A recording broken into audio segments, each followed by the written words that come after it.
My name is Xiaohui Liang.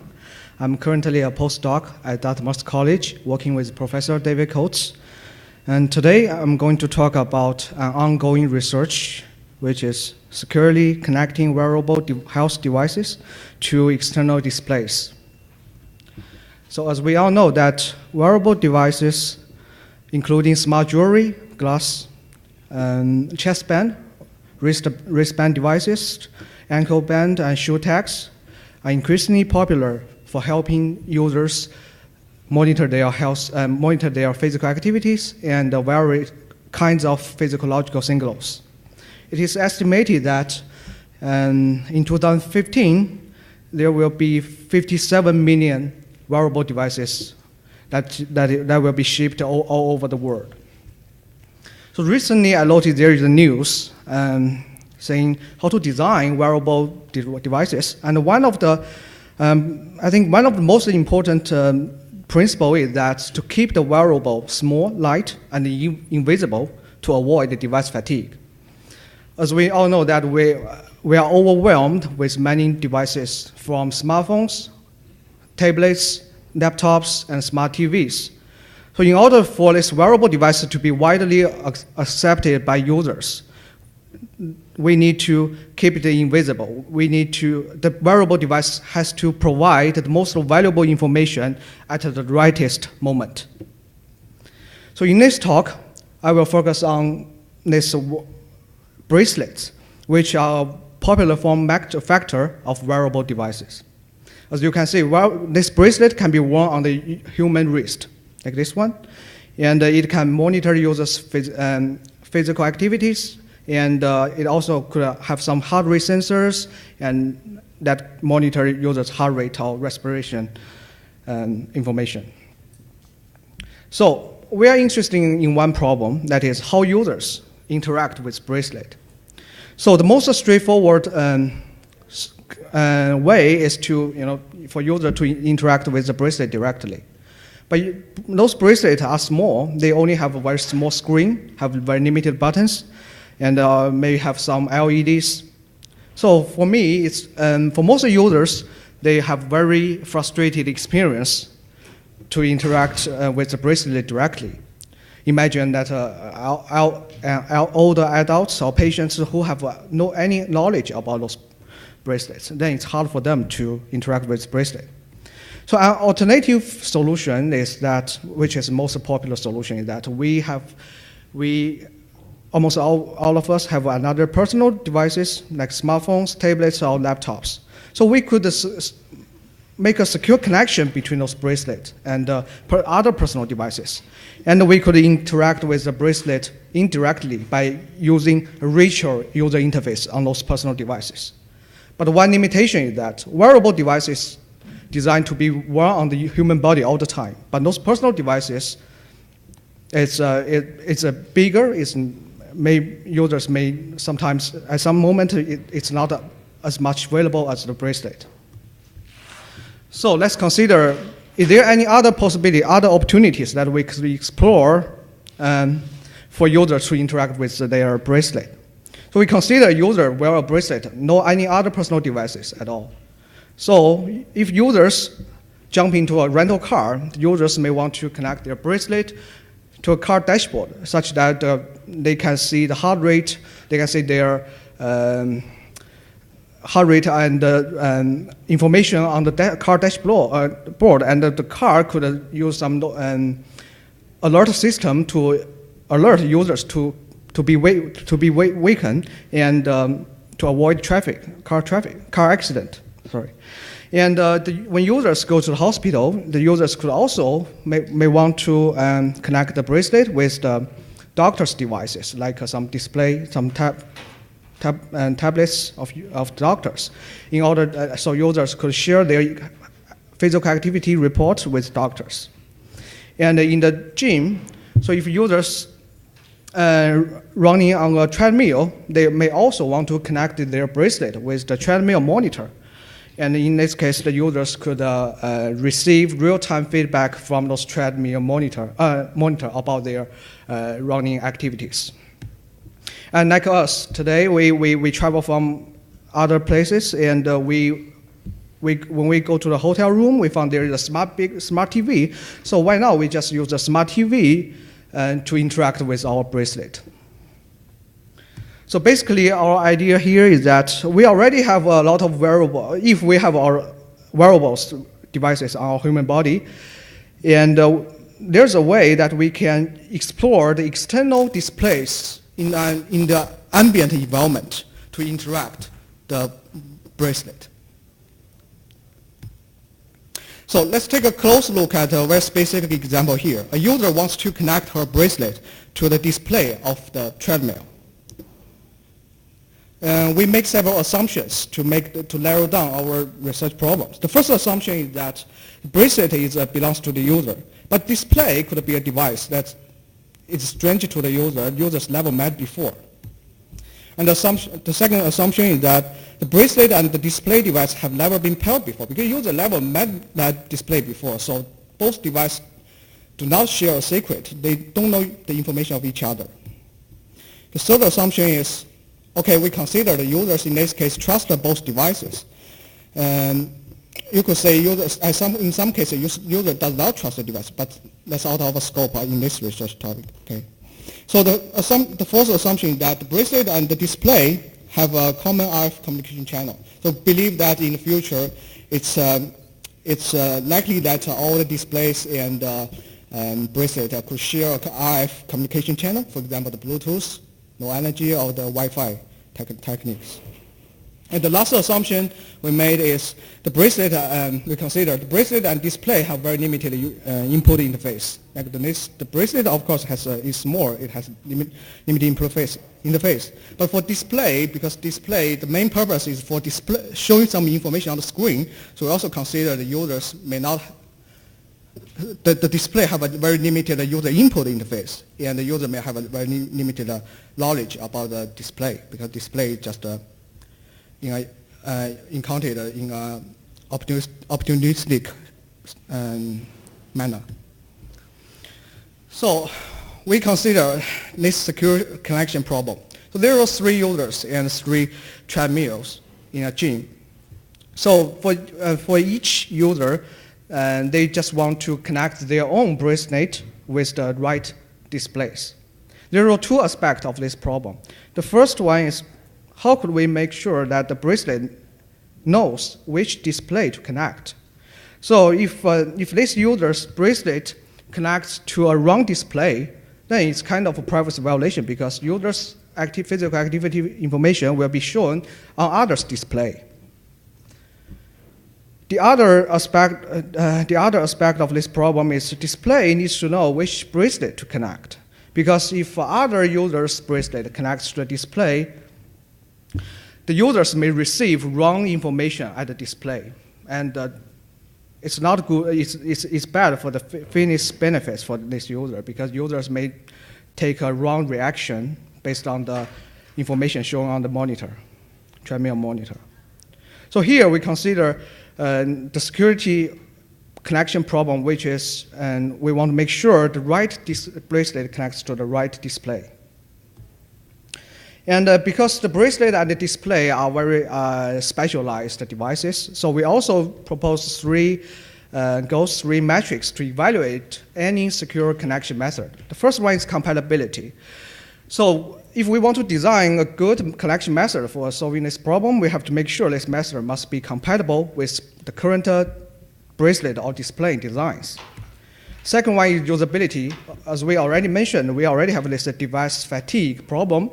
So we, in order to make this connection being pervasively adopted, we want users to spend minimum effort on connecting the devices to implement their intention. And the last metric we use here is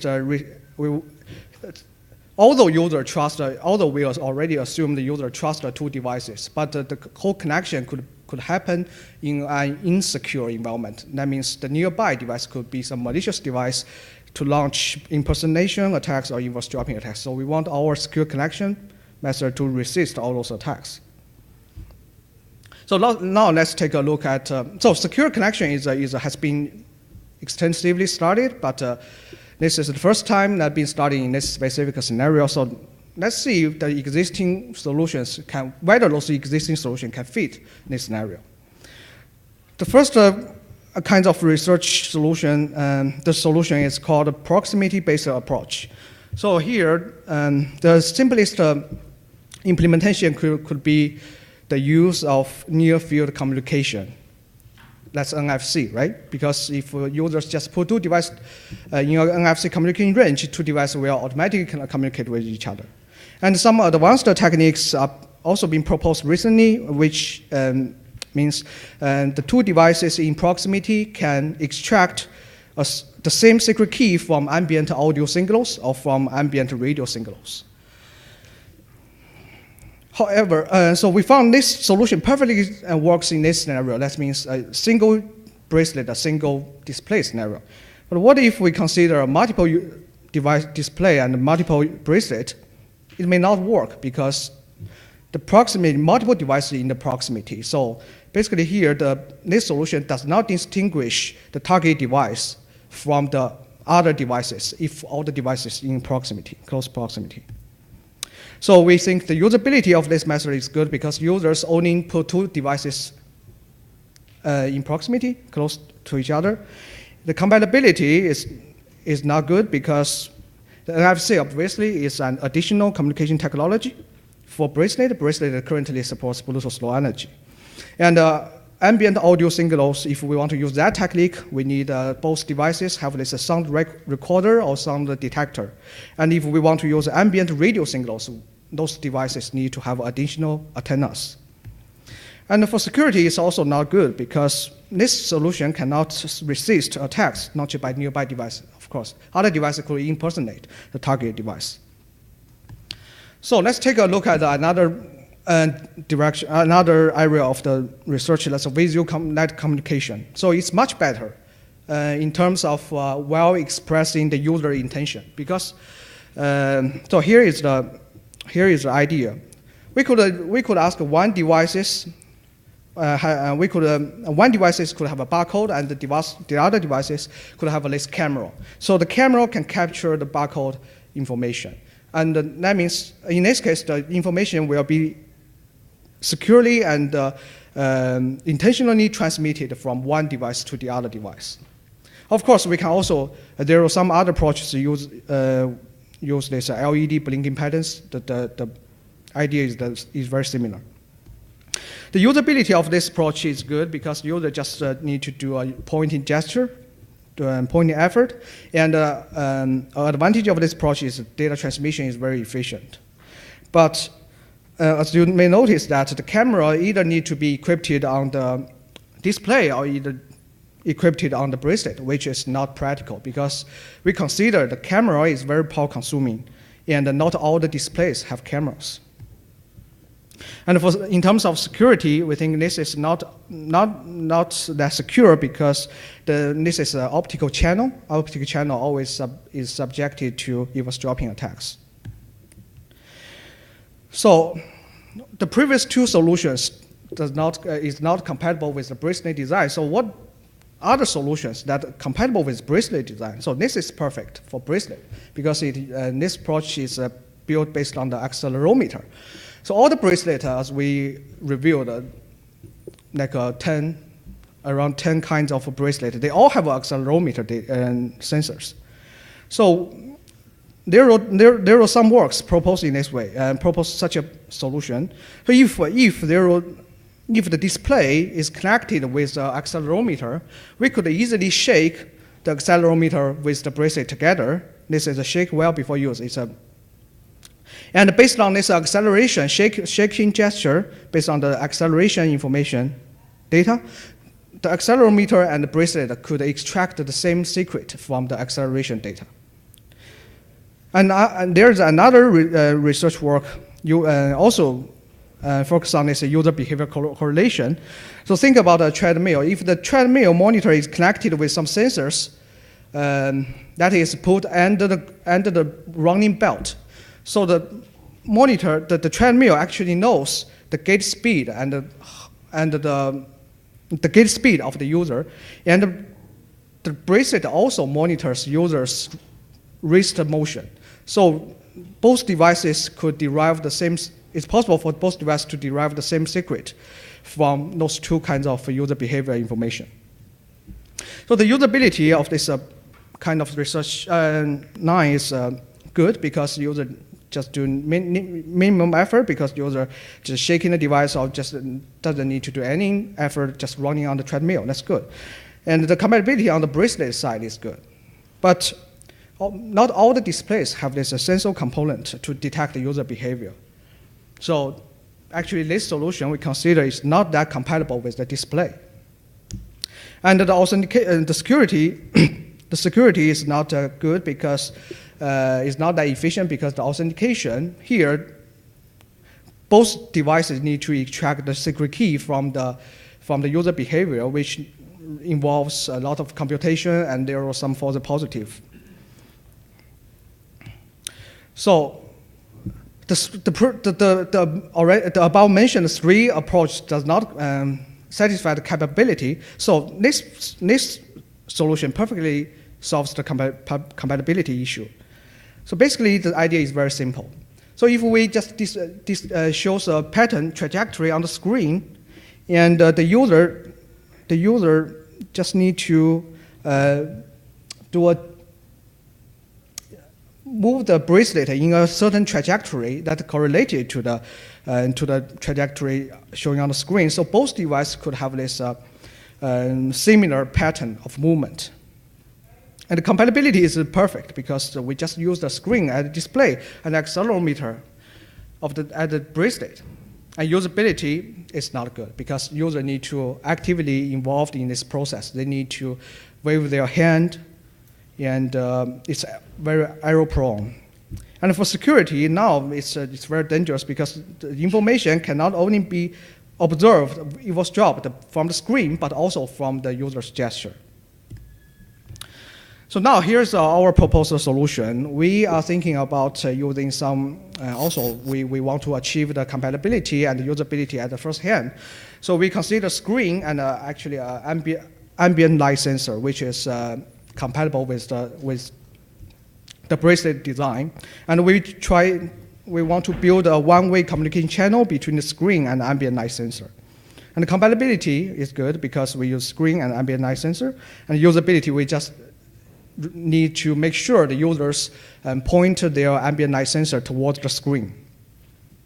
And there could be some challenges. The first one is the effectiveness. So is the ambient light sensor really sensitive to the change of the screen brightness? This is a big question mark because we consider different screen may have different brightness settings, and the screen has a very low screen refresh frequency, that's 60 to 75 hertz. And this communication channel is easily influenced by the ambient light condition, and the cheap ambient light sensor may have a different readings, even the brightness level is the same. And also, there is a security problem related to this approach because the information could be, it's an optical channel. The information transmitted over this optical channel could still be eavesdropped by nearby devices. So we envision a new opportunity in this talk, securely connecting bracelet to external displays. But in order to make the whole story works, we also have other questions and challenges. The first one is displays are not always awake. They are in sleep mode. So how to wake up the nearby devices? So when a user approaches to a display, the simplest way to wake up a device is to press the button. But in most cases, we are not familiar with the display. We don't know where is the button. We don't know which one is the correct button. So is there any automatically wake up procedure to wake up the right display? And this could be our interesting problem. So we are thinking about using some proximity sensor, or we could build up a discovery protocol which is initialized by bracelet. Another problem is multiple devices are available. So how to find the target device? This is a very challenging problem because if we do the secure connection effort for every two devices, that's time and power consuming. So how to quickly filter out some non-target devices from the device list is very helpful. So we try to modify the device name, like in the Bluetooth protocol, we could change the device name in the of the Bluetooth device name of each of each device. And the last problem is how to disconnect the device automatically, as I mentioned by previous speaker. So if a user's intent of connection ends, the user may forget to take any disconnection effort. The user's privacy may be violated. So we are thinking about using proximity sensors to detect the distance between two devices. We also think about if a user stopped running, the bracelet detected the user stopped running, so it automatically disconnect the bracelet with the treadmill monitor. So this could be an interesting future topic. So that's all of my talk. So yeah, thank you much. Any questions? Yes. So I had a question. You demonstrated there are many different techniques that can be used to pair your wearable device with the screen that's in front of you. Bluetooth has that SSP protocol, right? Simple, secure protocol, which just simply asks you to, if you have a screen on your wearable device and you have a screen in front of you, obviously, you can just compare the numbers. I mean, it displays two numbers in between them, and you can see that, it's the same device, that they're paired. Or you can, a number is displayed over there, and you can type that number on your screen or something like that, right? Especially in the treadmill case where you have a keypad, you can do all these things very easily without too much of a usability problem for the user, because the user always has to type a bunch of things on the treadmill anyway to set their run. So why go through all this complicated things when you can do Bluetooth, like use existing Bluetooth technology? Yes, so as you mentioned, if you want to use that kind of solution, the bracelet has to have a screen, right? That's right? So basically, our vision here is that we want to automatically reduce the user's effort on this process. For example, you can just put your bracelet over the screen and you do nothing else. You just it automatically secure power the device instead of user press the button, and every user needs to have enough knowledge about Bluetooth protocol. Yeah, something like that. Yeah. Thank you.